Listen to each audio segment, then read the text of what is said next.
Sister Joyce, praise the please. Lord, hallelujah. हम खुदावंद के नाम को सारा इज़्ज़त और जलाल देते हैं, खुदावंद की शुक्रगुज़ारी करते हैं, आज इस खूबसूरत वक़्त के लिए, आज के इस दिन के लिए, इस टाइम के लिए जो खुदावंद ने हमें मुहैया किया कि हम उसकी प्रेज़ और वर्शिप कर सकें, हम उसके कलाम को सुन सकें, हालेलुया। आज मैं आप सबके लिए खुदावंद की हज़ूरी में, खुदावंद की पाक हज़ूरी में बरकत चाहती हूँ और जैसा कि हम सब जानते हैं कि आज पूरी दुनिया में जो है वो वुमेन्स डे सेलिब्रेट किया गया है। तो मेरी तरफ से टीसीएसए चर्च के प्लेटफ़ॉर्म की तरफ से आप सब बहनें, बेटियाँ जो भी सुन पा रही हैं, पास्टर साहब की तरफ से मैं आप सबको हैप्पी वुमेन्स और very blessed happy women's day कहती हूँ। और आप लोगों के लिए आज इस दिन में आप सबके लिए जो बहनें-बेटियाँ सुन रही हैं, बरकत को डिक्लेयर करते हैं और चाहते हैं कि आप अपने घरानों के लिए एक अच्छी माँ, एक अच्छी बहन, अच्छी बेटियाँ साबित हो सकें, अपनी कलीसियाओं के लिए बाइस बरकत हों और खुदावंद आपके वसीला से कसरत से इस दुनिया में रहते हुए अपने काम को करे। आमीन। हालेलुया। हम खुदावंद के कलाम को शुरू करेंगे, खुदावंद की इस खूबसूरत हज़ूरी में शुक्रगुज़ारी करते हुए खुदावंद के कलाम को शुरू करेंगे। जैसा कि हम सब खुदावंद के कलाम को पढ़ते हैं और हमें इस चीज़ का सबको पता है कि जब हम खुदावंद के कलाम को बिगिनिंग में पढ़ते हैं जेनेसिस की बुक में, तो वहाँ पे जब शुरू में खुदावंद ने औरत को क्रिएट किया, तो वहाँ पर जो लफ्ज़ औरत के लिए इस्तेमाल हुआ है, वो मददगार का लफ्ज़ इस्तेमाल हुआ है, हेल्पर का लफ्ज़ इस्तेमाल हुआ है। और ये बड़ा ही खूबसूरत लफ्ज़ है क्योंकि अगर हम नए अहदनामे में देखते हैं तो यही वर्ड जो है, यही लफ्ज़ जो है खुदा के पाक रूह के लिए खुदावंद यीशु मसीह ने ये लफ्ज़ जो है वो इस्तेमाल किया। खुदावंद ने यीशु ने कहा कि मैं तुम्हें एक मददगार दिए जाता हूँ यानी रूह हक, रूहुल कुद्स। और इसी तरह जब पुराने अहदनामे की स्टडी करते हैं तो वहाँ पे जब खुदा बाप ने आदम के लिए एक मददगार बनाया, एक साथी, एक औरत को बनाने का फैसला किया, तो खुदा बाप ने कहा कि मैं आदम के लिए एक मददगार, एक साथी इसकी मानद बनाऊँगा। तो ये जो दोनों वर्ड्स हैं, ये दोनों एक ही तरह के वर्ड खुदावंद ने यूज़ किए अपने कलाम में, औरत के लिए भी और रूहुल कुद्स के लिए। और मैं सारी बहनों को, बेटियों को खुदावंद की हुज़ूरी में ये बताना चाहती हूँ कि खुदावंद ने औरत को जो है वो बहुत एक ऐसे प्लान के साथ पैदा किया है जो कि बहुत ही अपने अंदर एक कुदरत रखता है, एक बाइस बरकत पर्सनैलिटी है औरत और खुदावंद के प्लान के अंदर ये बहुत बड़ा एक यूनिक मंसूबा था खुदा का औरत को बनाने का। तो आप सब जो हैं अपने-अपने घराने के लिए एक अच्छी मददगार साबित हों और खुदावंद के कलाम को बाकायदगी से पढ़ें, खुदावंद की हज़ूरी में चलें और मज़बूती से खुदावंद की हज़ूरी में खड़े रहें ताकि आप जो हैं वो ऐसी मददगार साबित हो सकें अपने घरानों के लिए, अपनी कलीसियाओं के लिए, जैसा कि खुदा ने जिस कुदरत से हमें बनाया है, हम उसी कुदरत के साथ उसकी हज़ूरी में बढ़ते हुए उसके काम को पूरा कर सकें। आमीन। तो हाँ, हम अभी खुदावंद के कलाम को पढ़ेंगे। आज हम अगर हम सब जो हैं अच्छे मददगार बनना चाहते हैं अपने घरानों के लिए, तो हम एक हवाला पढ़ेंगे लूका अंजील की किताब में से, अंजील में से। लूका की मार्फत लिखी गई अंजील, उसका 10वां बाब है और 38 वर्स से हम पढ़ेंगे। यहाँ पर ज़िक्र मिलता है हमें 2 बहनों का, मार्था का और मरियम का। आज हम इन दोनों ज़िंदगियों से सीखेंगे कि किस तरह से हम अपने घरानों के लिए, अपनी नस्लों के लिए जो है वो अच्छी मददगार साबित हो सकती हैं, एक औरत और एक बहन या बेटी होते हुए। यहाँ पर खुदावंद का कलाम कुछ यूँ कहता है, यूँ बयान करता है, फिर जब वो जा रहे थे, तो वो एक गाँव में दाखिल हुआ और मार्था नाम एक औरत ने उसे अपने घर में उतारा और मरियम नाम उसकी एक बहन थी, वो यीशु के कदमों में के पास बैठकर उसका कलाम सुन रही थी। लेकिन मर्था खिदमत करते-करते घबरा गई। बस उसके पास आकर कहने लगी, आए खुदावंद, क्या तुझे ख्याल नहीं कि मेरी बहन ने खिदमत करने को मुझे अकेला छोड़ दिया है? बस इसे फरमा कि मेरी मदद करे। खुदावंद ने जवाब में उससे कहा, मार्था, मार्था, तू तो बहुत सी चीजों की फिक्र तरद्दुद में है, लेकिन एक चीज जरूर है और मरियम ने वो अच्छा हिस्सा चुन लिया है जो उससे कभी छीना ना जाएगा। खुदावंद के पाक कलाम का पढ़ा जाना हम सब के लिए बाइस से बरकत हो। आमीन। मेरे अजीजों, यहाँ पर हमने 2 बहनों की, 2 औरतों की जो खुदावंद का कलाम हमें बयान करता है, एक छोटी-सी स्टोरी जो है उसको पढ़ा है। यहाँ पर 2 बहनें हैं और ये दोनों बहनें जो हैं ये बिल्कुल अलग-अलग इनकी ज़िंदगियाँ यहाँ पर खुदा का कलाम जो है इनको रिप्रेज़ेंट कर रहा है, अलग-अलग ज़िंदगियों को। यहाँ पर पहले हम अगर मार्था की ज़िंदगी पर गौर करते हैं तो मार्था ने यीशु को अपने घर में उतारा है। मार्था के वसीला से बरकत उस घर में आई, लेकिन जब वो बरकत आ गई तो मार्था जो है वो क्या हुआ कि वो घर के कामों में लग गई, घर की यीशु की खिदमत करने के लिए घर के कामों में लग गई, दुनिया की फ़िक्र-ओ-तरद्दुद में लग गई। लेकिन उसने जिस बरकत को अपने पास अपने घर में उतारा था, उसको वो भूल ही गई। लेकिन यहाँ पर एक और खूबसूरत ज़िंदगी का ज़िक्र हमें मिल रहा है उसकी बहन मरियम का। क्योंकि जो मरियम थी वो जब यस्सु उनके घर में आए तो मरियम ने ये प्रेफ़र किया कि वो यस्सु के कदमों में बैठकर उसकी बातों को सुने, उसके कलाम को सुने। और उसने वैसा ही किया, वो कलाम सुन रही थी जबकि मार्था जो है वो खिदमत करने में लग गई। लेकिन खुदावंद का कलाम यहाँ पर बयान करता है वो एक वक़्त ऐसा आया मरियम मार्था की ज़िंदगी में कि वो खिदमत करते-करते खुद ही घबरा गई और फिर यीशु से आके शिकायत करती है कि मेरी बहन ने मुझे खिदमत के लिए अकेला छोड़ दिया है। यहाँ पर आज जो मैं आपसे एक बात शेयर करना चाहती हूँ बहनों के साथ ख़ास तौर पर, ये कलाम हमारा खुदावंद की हज़ूरी में, खुदावंद की किंगडम में औरत-मर्द कोई नहीं, लेकिन ये कि दुनिया में रहते हुए जब हम एक फैमिली खुदावंद ने डिज़ाइन किया तो उसमें जो है हम अलग-अलग से इन बातों को लेते हैं। लेकिन आज का कलाम सबके लिए यकसा है, पर ख़ास तौर पर आज जब औरतों का दिन मना रहे हैं तो इसलिए मैं बहनों और बेटियों को ज़्यादा इस पे ज़ोर दूँगी कि वो इस बात को गौर से समझें कि ऐसी बरकतें और ब्लेसिंग्स जो खुदावंद हमें देता है, जब खुदावंद ने हमें आज हमारी फैमिलीज़ में खड़ा किया है, एक फैमिली यूनिट में खुदावंद ने हमें खड़ा किया है और खुदावंद ने हमें तरह-तरह से ब्लेस किया है। जबकि अगर हम माएँ हैं, तो खुदा ने हमें अपनी मीरास के साथ या उन कामों के साथ, एक सिस्टम के साथ खुदावंद ने हमें खड़ा किया है कि हमारे पास कुछ ज़िम्मेदारियाँ हैं, जो हमें पूरी करनी है। लेकिन जब हम खुदावंद की हज़ूरी में रहते हैं, जब हम खुदावंद से प्यार करते हैं, तो हम अपनी ज़िंदगियों को आज परखें इस कलाम के वसीला से और जहाँ पर हमारी कमी है वो हम दूर कर सकते हैं क्योंकि खुदावंद का कलाम जो है वो एक आईना की शक्ल रखता है और हम आज उसमें देखते जाएँगे कि हमारे अंदर क्या कमियाँ हैं। तो जब हम अपने दिन का आगाज़ करते हैं, तो हम बहनें और बेटियाँ हम क्या करते हैं कि हम उठते ही अपनी ज़िम्मेदारियों में ऐसे बिज़ी हो जाते हैं कि हम खुदा को भूल ही जाते हैं। हम अपने दिन का आगाज़ कामों से करते हैं और काम करते-करते हम थक जाते हैं और फिर हम अपने बिस्तर पर जब जाते हैं, तो फिर हम खुदा के कलाम को बिल्कुल सरसरी सा पढ़ के या 2-3 मिनट की दुआ करके तो हम सो जाते हैं। लेकिन मेरे अज़ीज़ों ये बरकतें जब खुदा ने हमें दी हैं, जब खुदा जो कि बरकतों को देने वाला है, जब वो बरकतें हमें दे देता है तो ये खुदा के साथ वफ़ादारी नहीं है कि हम सिर्फ़ उन बरकतों की ही खिदमत करते जाएँ, ना कि जो बरकतें देने वाला है उसकी।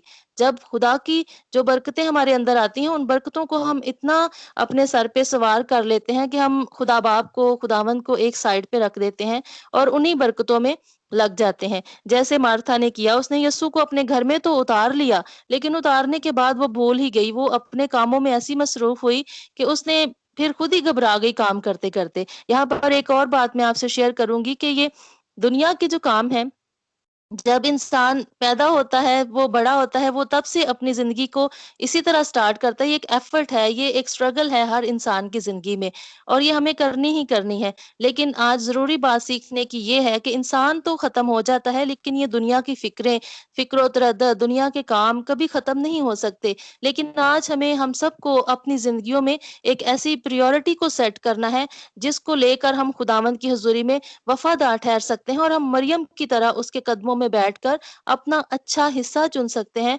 जो कि हमारे लिए बाइसे बरकत है, जो कि क कभी हमसे छीना नहीं जाएगा।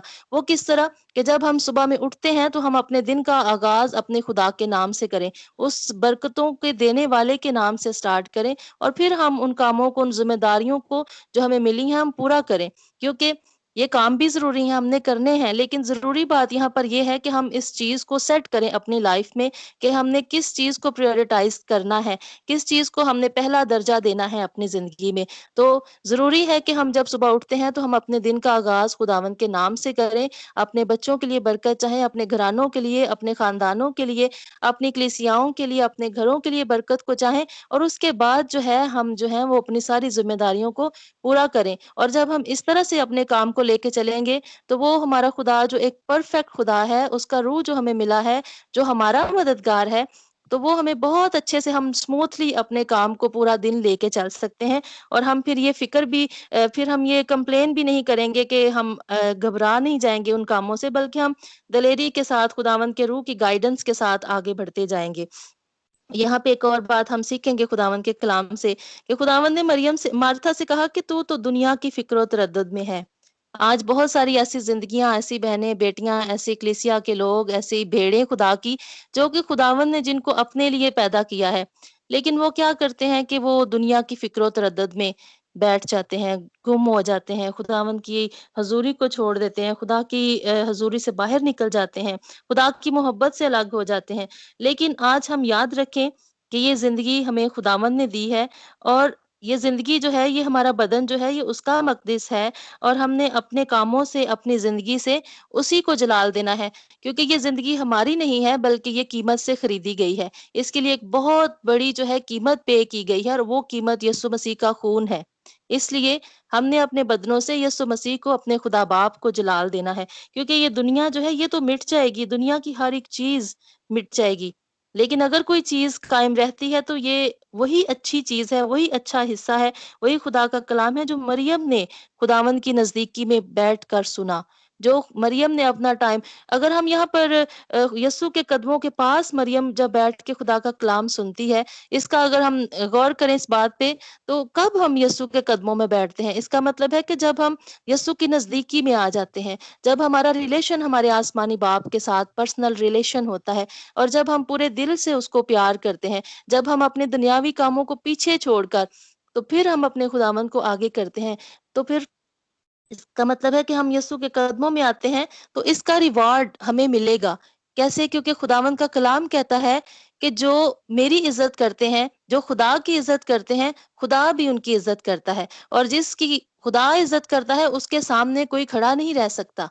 उसके सामने इब्लीस खड़ा नहीं रह सकता, जहन्नम की मौत की लानतें खड़ी नहीं रह सकती, बीमारियाँ खड़ी नहीं रह सकती, लेकिन फ़क़्त हमें ज़रूरत ये है कि हम अपने खुदावंद की पहले इज़्ज़त करें, क्योंकि वो ऐसा खुदा है, वो ऐसा मेहरबान बाप है, जिसने ऐसा खूबसूरत प्लान हमारे लिए बनाया, ऐसा खूबसूरत मंसूबा बनाया कि जब हम गुनहगार ही थे, तो तब उसने अपने बेटे को हमारे लिए इस दुनिया में भेजा। और ये जो फ़ज़ल, ये जो बरकत, ये जो ज़िंदगी की नेमत हमने पाई है, ये खुदावंद ने हमें अपने फ़ज़ल के वसीला से दी, क्योंकि वो हम में से हर एक के साथ प्यार करता है और वो चाहता है कि हम उसके साथ अपना वक़्त गुज़ारें।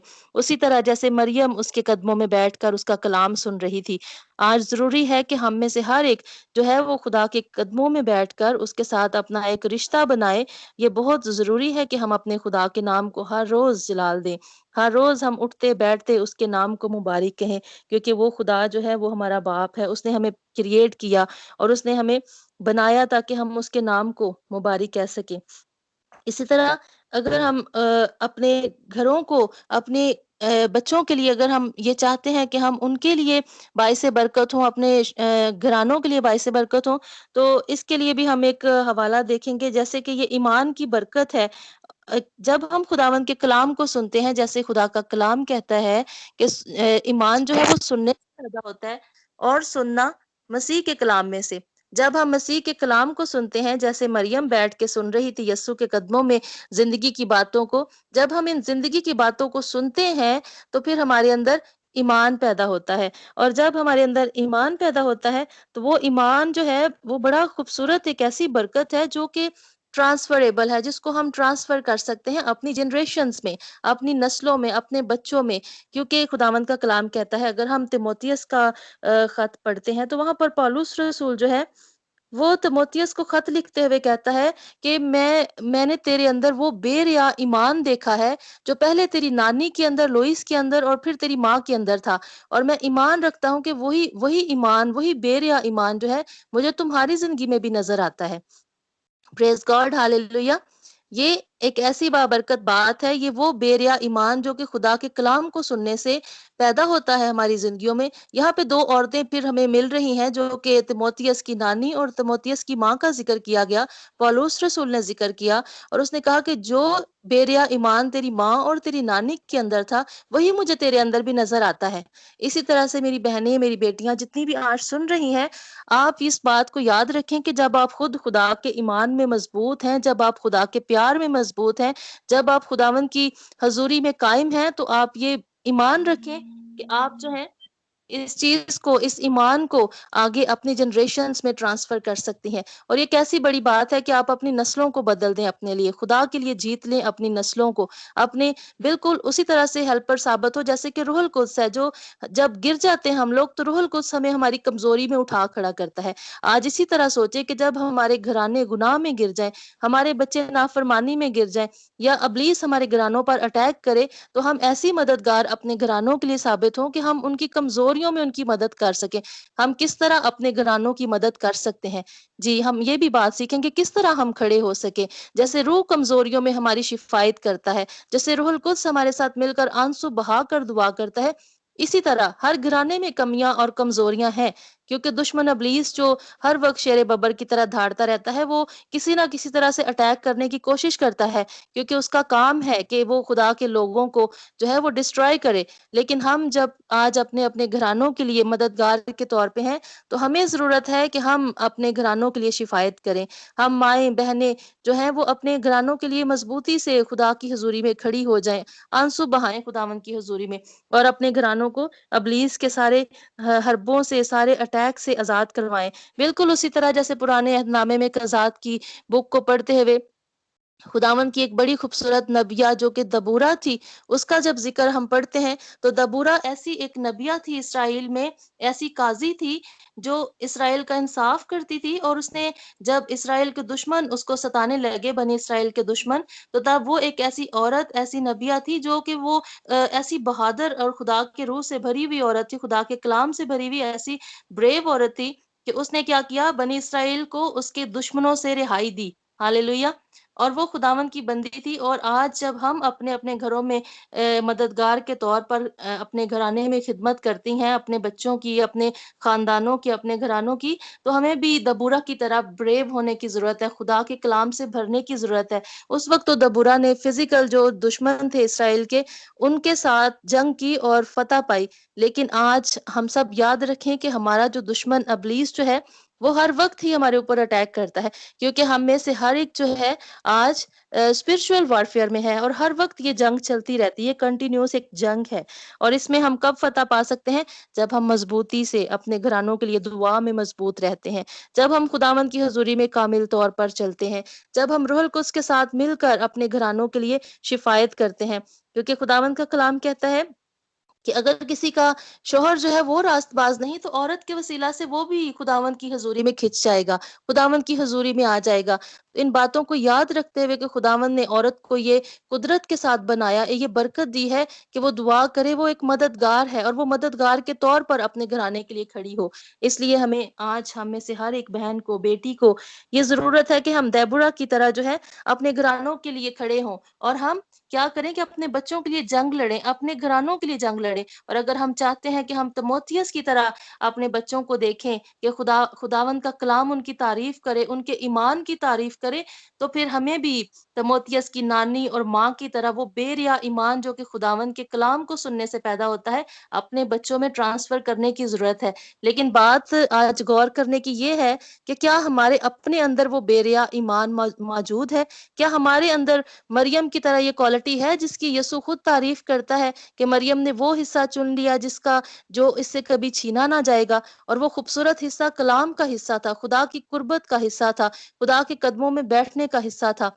तो ज़रूरत है हमें कि हम सोचें आज इस बात पर। अगर हमारे अंदर अभी तक ये बात नहीं आई है, तो मैं खुदावंद की हुज़ूरी में आप सब बहनों को, बेटियों को एनकरेज करती हूँ कि आज से इस बात पर मज़बूती से खड़े हों और अपनी कमियाँ, अपनी कमज़ोरियाँ खुदावंद की हुज़ूरी में रखें और वो खुदावंद जो है वो हमें हेवनली विज़डम देता है। वो हमें ऐसी अकल बख्शता है कि जो इंसान की अकल से बिल्कुल बाहिर है। खुदावंद पर मुकम्मल भरोसा करना शुरू करें और अपने घरानों के लिए उठ खड़े हों। क्योंकि जब तक हम अपने घरानों के लिए काम नहीं करेंगे, शिफ़ायत नहीं करेंगे, मज़बूती से खड़े नहीं होंगे, इब्लीस जो है वो इसी तरह से धाड़ता रहेगा और हमें डराता रहेगा। कभी किसी बीमारी की सूरत में, कभी किसी तरह से, कभी किसी तरह से वार करके। लेकिन आज जितनी बहनें मुझे सुन रही हैं मैं आपको खुदावंद की हुज़ूरी में मज़बूत करना चाहती हूँ, कि आप सब मज़बूत हो जाएँ क्योंकि खुदावंद का रूह आपके साथ है। वो मददगार जो खुदावंद की तरफ से है, वो हमारे अंदर है और हम कर सकते हैं। हम ये कमज़ोरियाँ, ये क कमियाँ, ये बीमारियाँ और हर किस्म की मुसीबतें जो इब्लीस जो है हमारे लिए डिज़ाइन करता है, हम इनको गिरा सकते हैं। ऐसे मज़बे जो इब्लीस की तरफ से बनते हैं, हम उनको गिरा सकते हैं क्योंकि इब्लीस जो है वो सिर्फ़ शेरे बब्बर की तरह दहाड़ता है, लेकिन वो है नहीं शेरे बब्बर, उसके अंदर वो कुदरत है नहीं। लेकिन आज मैं आपको बताना चाहती हूँ कि शेरे बब्बर एक ही है, यानी यहूदा का शेरे बब्बर, और वो हमारा खुदावंद खुदा है और उसमें ये कुदरत है और उसने हमें भी ये अथॉरिटी और ये ज़ोर बख्शा है कि हम उसकी उसकी बेटियाँ हैं और हम जो है मददगार के तौर पे बनाई गई हैं और हम अपने घरानों के लिए खुदा की हज़ूरी में खड़े हों, दुआएँ करें, शिफ़ायत करें, अपने घुटनों पे आ जाएँ और हम जो है अपने घराने को, जो फ़र्द गिरे हुए हैं, जो फ़ैमिलियाँ गिरी हुई हैं, हम उनको उठा खड़ा करें। ना कि सिर्फ़ अपने घरानों पे, बल्कि अपने घरानों से शुरू करें और फिर खुदावंद की कलीसिया को तामीर करने में एक अहम जो है वो रोल प्ले करें। वो किस तरह से रूहों को खुदा की हज़ूरी में लाकर अपने किरदार से ये शो ऑफ़ करके, दिखा के अपने किरदार को इतना मज़बूत बनाएँ कि खुदावंद जब जो लोग जो हैं बाहर आपको देखें, तो वो आपके किरदार से देख के आपके अंदर यीशु मसीह को देखें। आपके बोलचाल में, आपके उठने-बैठने में, आपकी प्रैक्टिसेज़ को वो देख के यीशु को आपके अंदर देखें। क्योंकि चीज़ें जो हैं वो जब लोग आपके अंदर देखेंगे, तो वो जो है वो डेफ़िनेटली चेंज होंगे। वो कहेंगे कि ये खुदा की बेटियाँ हैं और आप ज़िंदगियों को बदल सकते हैं। जैसे हम तीतस के खत में पढ़ते हैं, तो वहाँ पर लिखा हुआ है, औरतों के बारे में लिखा हुआ है कि जो बूढ़ी औरतें हैं, उनकी वज़ा कैसी हो, वो किस तरह नज़र आए, मुकद्दसों की सी हों। मुकद्दसों की सी वज़ा हो औरतों की, बूढ़ी औरतों की। वो तोहमत लगाने वाली ना हों, मैं पीने वाली ना हों, बल्कि वो अच्छी बातें सिखाने वाली हों। खुदावंद का कलाम देखें कितनी खूबसूरत बातें कहता है। खुदा का कलाम कहता है कि मुकद्दसों जैसी वज़ा हो। मुकद्दसों जैसी वज़ा क्यों हो? क्योंकि हमारा बुलाने वाला मुकद्दस है। हमारा आसमानी बाप पाक है और वो कहता है कि पाक बनो क्योंकि तुम्हारा बुलाने वाला पाक है। इसलिए पाक बनने की ज़रूरत है और छोटी-छोटी बातों में एक-दूसरे पर तोहमत लगाने वाली नहीं हो, बल्कि अच्छी बातें एक-दूसरे को सिखाएँ और जवान औरतों को सिखाएँ कि अपने शौहरों को प्यार करें, अपने बच्चों को प्यार करें, में पाक दामन हों औरतें। इस तरह से हमें आज अपना करैक्टर बिल्ड अप करना है, ताकि हम खुदावंद की हुज़ूरी में और भी ज़्यादा मकबूल ठहरें। तो आज खुदावंद के कलाम के वसीला से मैं ईमान रखती हूँ कि सबने भरपूर ताकत और बरकत पाई है, क्योंकि खुदावंद का ईमान, जब खुदावंद का कलाम नाज़िल होता है, तो वो हमारे ईमान को तक़वियत बख्शता है। वो हमारी ऐसी हालत जब कि हम फ़ील करते हैं कि हम गिर रहे हैं, हम कमज़ोर हो रहे हैं, तो खुदावंद ऐन वक़्त पर अपने कलाम को नाज़िल करता है और हमें रूहानी और जिस्मानी शिफ़ा देता है। हालेलुया! तो आज ज़रूरत है कि हम मरियम की तरह बैठें यीशु के कदमों में, उसकी कुर्बत में आ जाएँ, उससे प्यार करें और अपना अच्छा हिस्सा चुनें, जो ना सिर्फ़ हमारे लिए बल्कि हमारे घरानों के लिए बाइसे बरकत है। तिमोथियस की माँ की तरह जो है अपने बच्चों के अंदर वो ईमान ट्रांसफ़र करें, खुदावंद के कलाम को ट्रांसफ़र करें, वो मसा ट्रांसफ़र करें जो कि जनरेशंस के लिए आगे जारी होगा, ताकि हमारी जो नस्लें हैं वो बचें और हमारी नस्लें, हमारे घराने, हमारे बच्चे जो हैं वो खुदा बाप की खिदमत करते रहें। कभी खुदा की खिदमत से जुदा ना हो, वो अलग नज़र आएँ, ताकि हमेशा खुदावंद हमारे ऊपर मेहरबान रहे और हम उसकी कलाम की बरकत को जो है वो दूसरों तक लेके जाने वाले हैं। देबोरा की तरह अपनी फैमिलीज़ के लिए खड़ी हो जाएँ, ताकि जो है हम दुश्मन इब्लीस पर खुद भी फ़तह पाएँ और अपने घरानों को भी आज़ाद करवाएँ। हालेलुया! खुदावंद आज के इस कलाम के वसीला से आप में से हर एक को भरपूर बरकत बख्शे और आपके साथ हो। आमीन।